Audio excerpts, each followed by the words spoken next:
Meu nome é Dean Winchester. Você gosta do seu trabalho?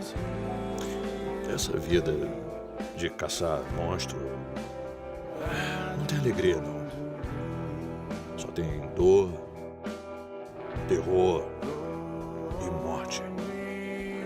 Mas é bom ajudar as pessoas. Porque minha função é salvar todo mundo. Porque eu preciso ser um tipo de herói. Desse peso no meu ombro, eu tô muito cansado. Ah, é assim? Então você vai jogar a toalha? Vai se deitar e esperar a morte? Você não parece o Dean Winchester que eu conheço e amo. O homem que morreu várias e várias vezes, mas que nunca ficou. Talvez você não seja mais esse cara.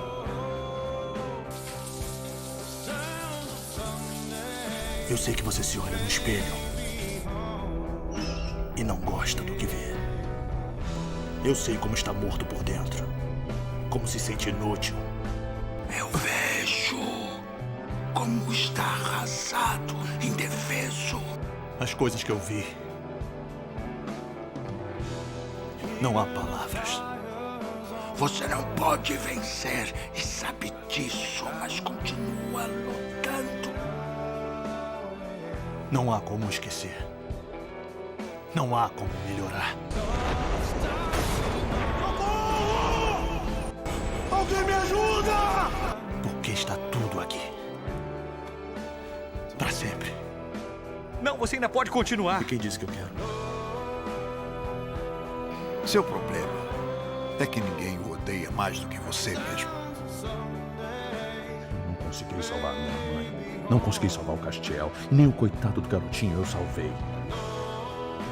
Eu sempre fico aí tentando consertar tudo, só que eu só tô atrapalhando ele. Eu sou veneno. Sam, as pessoas que se aproximam de mim acabam morrendo, ou pior. Você acha que não merecia ser salvo? Eu ainda sinto. Aquele desespero. Ótimo, Dean. Entre no lado sombrio. Vai mais fundo.